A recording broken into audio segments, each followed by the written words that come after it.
খোয়াতে বসেছিলেন দৃষ্টিশক্তি, বড় বিপদ থেকে রক্ষা পেলেন অভিনেতা কাঞ্চন মল্লিক। আপনাদের সবাইকে স্বাগত সিনে গসিপে।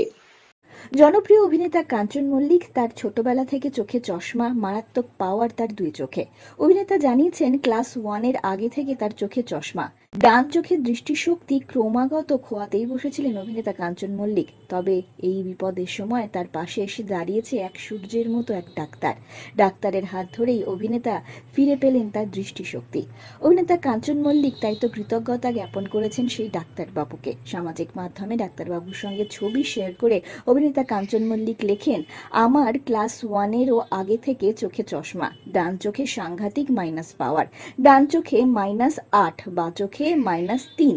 ধীরে ধীরে যখন আমার ডান চোখের দৃষ্টিশক্তি কমতে থাকে, আমি বিভিন্ন ডাক্তার দেখাতে শুরু করি।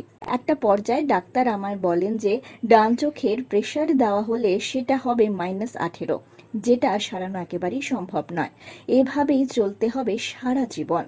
এমতো অবস্থায় অভিনেতা কাঞ্চন মল্লিক তার স্ত্রী অভিনেত্রী শ্রীময়ী চট্টরাজের পরামর্শে পৌঁছে যান শহরের এক নামী বেসরকারি আই হসপিটালে। আর সেখানে ডক্টর সমর কুমার বসাক তাকে আশ্বস্ত করেন যে লেজার অপারেশনের মাধ্যমে অভিনেতার ডান চোখের দৃষ্টি ফিরে পাবেন।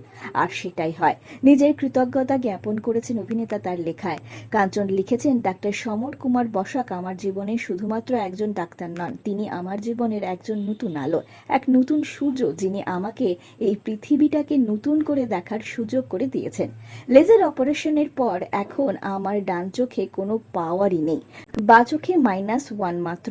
চশমাটা শুধু এখন একটা অপশন মাত্র, দরকার পড়লে পড়তে পারি। আমি ভাবতেও পারিনি 40 বছরের উপরে যেটিকে নাকের উপর বহন করেছি, সেটা একটা মাত্র অপারেশনেই পাল্টে যাবে। অপারেশনের পর যখন প্রথম আমি চারপাশে তাকিয়ে দেখেছি, তখন ওই গানটা মনে পড়ছে, এই এত আলো, এত আকাশ আগে দেখিনি, ওই চোখে পড়েনি।